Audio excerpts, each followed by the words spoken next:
যে বিষয়টি গতদিন জাতীয় নাগরিক পার্টির আহ্বায়ক নাহিদ ইসলাম যে বক্তব্যটি দিয়েছে, দেখুন আমরা যে বিষয়টি বলছি যে গণ অভ্যুত্থানের ভ্যানগার্ড হিসেবে বৈষম্য বিরোধী ছাত্র আন্দোলনের যে ব্যানারটি পৃথিবীতে অনেক দেশে সেটি হয়েছে যে গণ অভ্যুত্থানের প্ল্যাটফর্ম হিসেবে গণ অভ্যুত্থানের ব্যানার হিসেবে এই যেই ফোর্সটি রেভলিউশন করে সেই ফোর্সটি থেকে যায়। বৈষম্য বিরোধী ছাত্র আন্দোলন একটি অরাজনৈতিক এবং ইন্টেলেকচুয়াল জায়গা থেকে, কালচারাল জায়গা থেকে তার কার্যক্রম অব্যাহত রাখবে। ফেসিবাদ বিরোধী যে ভূমিকাটি সেটা অব্যাহত রাখবে, বিচারের দাবিতে তার কার্যক্রম অব্যাহত রাখবে।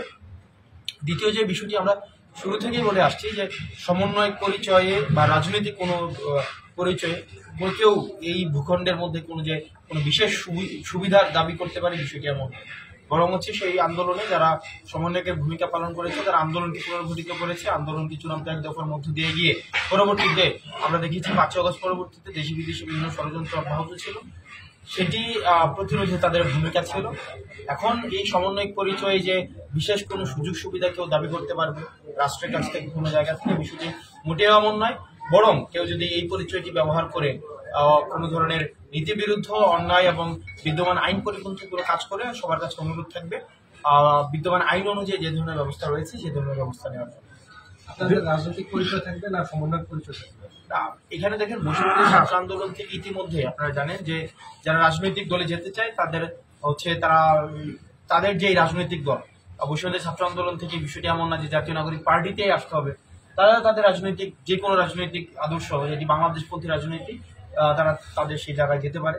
দ্বিতীয়ত হচ্ছে কেউ যদি ছাত্র সংগঠনে যেতে চায়, বাংলাদেশের ইতিহাসের অনেকগুলো ছাত্র সংগঠন রয়েছে, নতুন একটি ছাত্র সংগঠন এসেছে গণতান্ত্রিক ছাত্র সংসদ, সেখানেও তারা চাইলে যেতে পারে, বা অন্যান্য ছাত্র সংগঠনগুলো ছাত্র সংগঠনগুলো সেখানেও যেতে পারে। আর বৈষম্য বিরোধী ছাত্র আন্দোলন যে ব্যানারটি, সেই ব্যানারটি অবশ্যই অব্যাহত থাকবে। সেখানে আমি বলেছি যে এই যে ফেসিবাদের পুনরুত্থান, এই যে গণহত্যার যে বিচার, তারপরে হচ্ছে এই যে আমাদের আহত এবং শহীদদের নিয়ে এই ব্যানারটি কাজ করবে। আচ্ছা, এই যে এনসিপি কি জোটের সাথে শরিক হবে?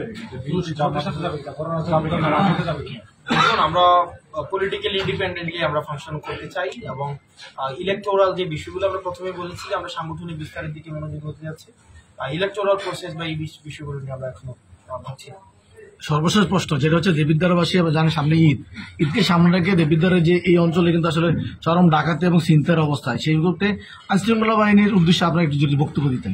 এবং আইনশৃঙ্খলা বাহিনীর প্রতি আমাদের সবসময় আহ্বান, আমরা সব সময় আমরা আহ্বান করছি যে এই যে ল অ্যান্ড অর্ডার সিচুয়েশনকে রিস্টোর করার জন্য আইনশৃঙ্খলা পরিস্থিতি বাহিনী যারা রয়েছে, আমরা 5 আগস্ট পরবর্তীতে আমরা জানি তাদের যে ফেসিবাদী যে শক্তিটি ছিল আওয়ামী লীগ, তাদেরকে লাঠিয়াল বাহিনী হিসেবে ব্যবহার করেছে, তাদের রাজনৈতিক স্বার্থে হাসিলের জন্য ব্যবহার করছে। কিন্তু আমরা পুলিশ সহ অন্যান্য যে আইন শৃঙ্খলা রক্ষাকারী বাহিনী রয়েছে, আমরা তাদেরকে আশ্বস্ত করতে চাই, আমরা যদি মনে করে থাকেন যে আমরা কোনো আইন শৃঙ্খলা রেস্টোরেশনের কাজে আমরা কোনোভাবে আপনাদেরকে সহায়তা করতে পারি, আমরা আপনাদের সহায়তা করবো। আমরা এটা আপনারা যদি মনে করে থাকেন যে আবার কোনোভাবে এই ফেসিবাদ ফিরে আসবে, আওয়ামী লীগ ফিরে আসবে, আবার আপনারা তাদের মডেলের আবার পুলিশিং করবেন, সেটা আর বাংলাদেশে কখনোই সম্ভব না। সুতরাং আপনার জনগণ যে ধরনের পুলিশিং চায়, আপনার বাংলাদেশপন্থী যে ধরনের পুলিশিং, আপনারা সেটি কার্যকরে আমরা প্রত্যাশা করবো, আপনারা তৎপর হবেন এবং law and order situation restore করার জন্য আপনাদের কার্যকর ভূমিকা আমরা দেখতে চাই।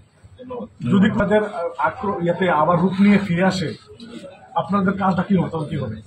দেখুন, আমরা ফেসিবাদ তাড়িয়েছি কোনো মুসিবত আবার ডেকে আনার জন্য না। কেউ ফেসিবাদ গিয়েছে, কোন রাজনৈতিক দল আবার মুসিবত হিসাবে আসছে, সেই জায়গায় আমরা যেভাবে ফেসিবাদকে তাড়িয়েছি, ফেসিবাদের বিরুদ্ধে আমাদের ক্রিয়াশীল রাজনৈতিক দলগুলোর যে ধরনের অবস্থান যেভাবে ছিল, আমাদের কেউ যদি আবার আওয়ামী লীগ হয়ে উঠতে চায়, তাদের বিরুদ্ধে আমাদের একই ধরনের অবস্থান।